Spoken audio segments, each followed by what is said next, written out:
Pertama, Islam diterapkan secara kafah, secara penuh gitu kan ya, diterapkan. Artinya Kafah itu aturan berarti sampai kayak UUD-nya pun Islam. komprehensif. Jadi kafah itu artinya komprehensif. Oke. Nah, jadi dia diterapkan secara penuh. Contoh kayak gini ya. Kayak sekarang misalnya, di dalam Al-Qur'an ada ayat yang berkata wa aqimus shalah, tegakkanlah salat. Atau ada ayat yang berkata gini, sama kayak sekarang, kutiba alaikumusiyam, berpuasalah kalian.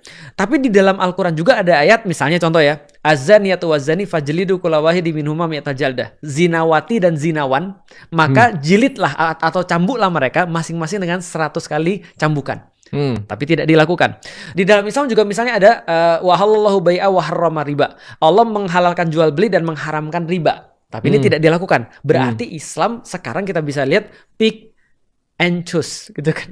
Sekarang pick and choose. Pick and choose. Kalau sekarang. Sekarang. Okay. Berarti tidak diterapkan secara total. Nah, kalau Islam itu adalah komprehensif ibarat sebuah komputer, maka sebenarnya sekarang tuh kayak ada orang motherboardnya cuma punya CPU, tapi nggak ada VGA card, nggak ada power supply dan segala macam. Nah, ini nggak bisa jalan Islamnya. Jadi Islam cuma kayak apa ya? Kayak gimmick doang sekarang. Berarti apa bisa dibilang kalau nggak komprehensif Islam tuh pincang? Pincang, bukan pincang, nggak bisa jalan sama sekali.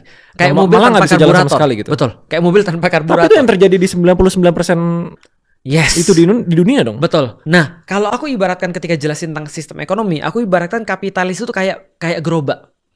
Gerobak itu cuma dua rodanya dan didorong. Tapi ngelawannya Islam. Islam itu sekarang kayak mobil. Tapi terus kemudian yang lain bilang, jangan dikendarain, nggak boleh. Rodanya cuma 2 doang yang boleh di sini sekarang aturannya. Balik lagi, mereka nggak bisa escape daripada pilihan. Pilihan cuma 2 nih, sosialis atau kapitalis kan gitu kan ya. Islam nggak masuk. Dan kalau kamu mau berlomba dalam sini, kamu harus rodanya 2 dan harus didorong. Jadilah kita punya Lambo, rodanya cuma 2 dan kita dorong. Kira-kira gimana caranya? Maka malah jadi cacat. Bukan hanya cacat, tapi orang yang mau berkomitmen pada hukum Islam jadinya susah. Iya. Jadinya terlihat bodoh. Iya. Jadinya terlihat nggak update dengan kehidupan.